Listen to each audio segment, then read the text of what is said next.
Bienvenue sur ma chaîne YouTube. Aujourd'hui, je vais vous présenter cette réalisation, cette araignée qui semble être sous la peau. Si vous trouvez le résultat réussi, je vous remercie de me mettre un pouce vers le haut et de me laisser un commentaire. Et n'hésitez pas également à vous abonner à ma chaîne pour voir d'autres contenus de ce genre. Et sur ce, je vous souhaite un bon visionnage. Alors, c'est parti. Nous voici donc dans l'éditeur d'image GIMP. Donc, nous sommes sur la version 2.10.30. On va tout à l'heure utiliser donc Gmic Qt 3.1.4 pour 3D Mesh.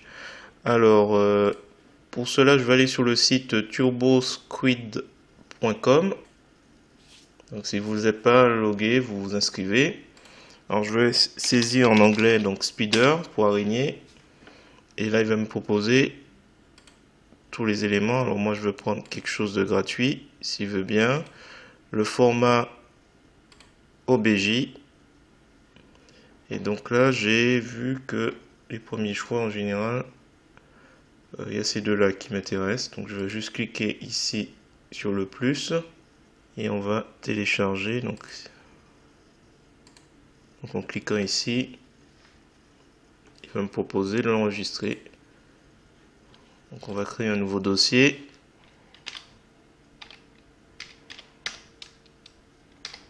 Alors, je vais l'appeler Turbo 3D, peu importe. Voilà, c'est juste pour le retrouver. Alors, on va aller sur Pixabay. Donc là, j'ai repéré cette photo où je vais pouvoir mettre mon araignée. Donc, on n'oublie pas de cliquer sur le bouton j'aime, télécharger gratuitement. Je vais prendre la plus grande taille. Donc, 3456 par 5184. Je vais cliquer sur ouvrir. Ensuite, clic droit de la souris, un menu contextuel apparaît, on va sur copier l'image et après on revient dans l'éditeur d'image GIMP pour aller dans édition, coller comme, nouvelle image.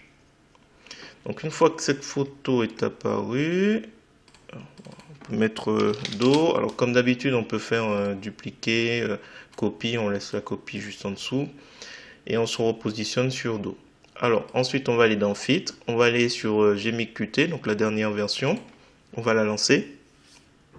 Et une fois qu'on arrive, on saisit 3D dans le moteur de recherche en dessus et on va sur 3D Mesh. Alors 3D Mesh, alors là c'est normal, c'est les essais. Donc vous devriez arriver, j'ai réinitialisé, vous devriez arriver sur ce type d'affichage. Vous cliquez sur le dossier et on va chercher spider.obj. Voilà. Et là, ce que je fais, c'est reset 3D position. Hop, comme ça on a nos... Alors là, j'ai remarqué, j'avais pas vu ça. Il y a deux araignées. Alors, je sais pas pourquoi. Apparemment, dans le fichier OBJ, il y en avait deux, mais c'est pas grave.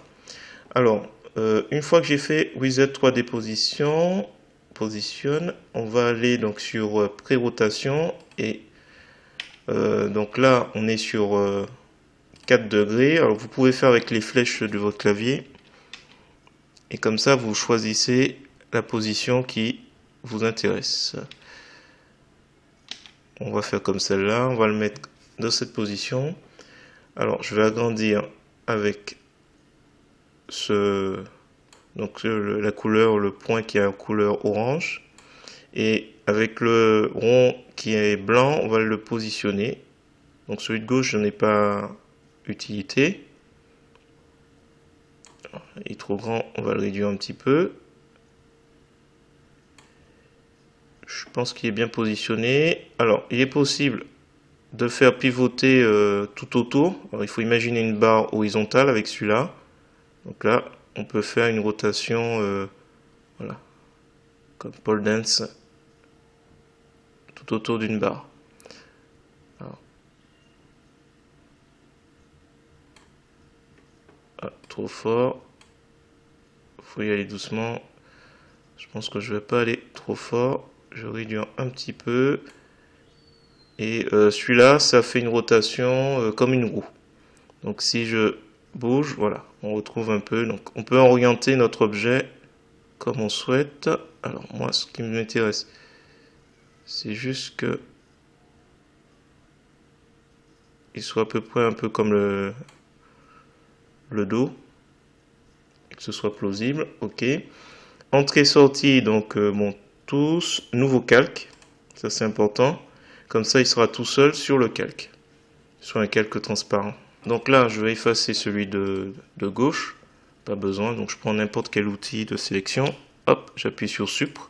Ou vous prenez la gomme, peu importe. Et maintenant je vais m'amuser avec celui-là. Alors je vais créer une copie. Cette copie je vais le mettre en dessous. Spider, non. On va le mettre au singulier. Alors on va faire plusieurs choses. Alors déjà peut-être déjà le mettre en lumière douce. Voilà. Et autre élément, on va s'amuser. Alors soit avec flou, on va essayer un flou. Flou gaussien. Donc feed flou gaussien. Donc on est bien sur le calque Spider. Donc j'augmente gentiment. Ah, 6. Ah là c'est trop.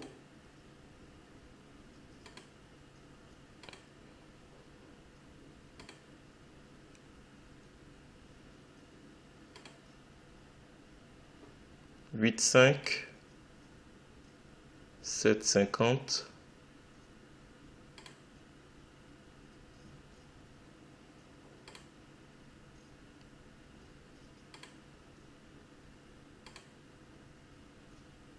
Je vais le mettre à 8,50. Validé.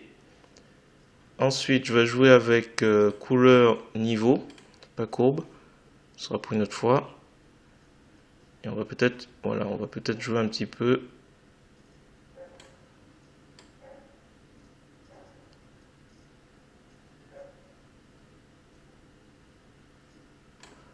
On va jouer avec les. Alors, je rapproche et celui-là, je vais essayer de.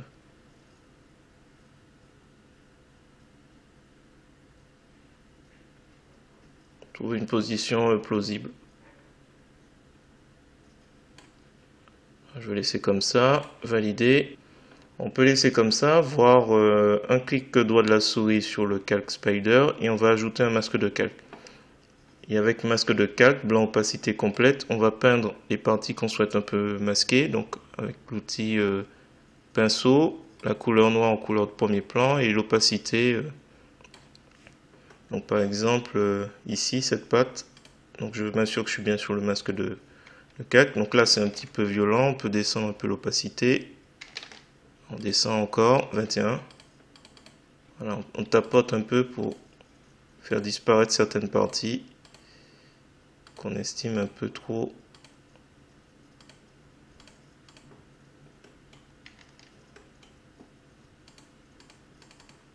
Un peu trop net. Voilà. Et si jamais c'est pas encore assez, on peut aller dans Filtre, Amélioration, Renforcer netteté. Donc on s'assure qu'on est bien sur le calque normal. Et on peut encore jouer avec pour essayer de rendre ça un peu plus. Enfin pour rattraper un peu si on a été un peu. Hop, dans la quantité. Voilà. Alors, on va retirer l'aperçu pour voir. Donc avant, après. Donc voilà. Valider. Ouais. Alors, je pense que le mieux, ce serait de recadrer un peu parce que sinon on est un peu trop loin de. Si on pouvait recadrer l'image comme ça, ce serait pas mal. Donc on va prendre pour cela l'outil ici de découpage. Dans les options de l'outil, on va supprimer les. Je vais juste découper ici pour qu'on ait un peu mieux. Hop, j'ai cliqué un peu trop, mais c'est pas grave. CTRL Z, je vais refaire. Parce que il faut vraiment qu'au moment où je clique, réellement, je sois satisfait du cadrage. Donc là, c'est bon. Donc pour rappel, j'ai coché mise en évidence. Ça me permet d'avoir vraiment le bon cadrage. Et là, je clique. Voilà. Donc avant, après, sachant qu'on peut peut-être dupliquer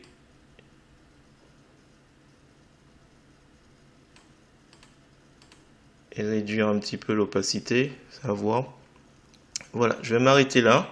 C'était une première présentation donc du filtre 3D Mesh.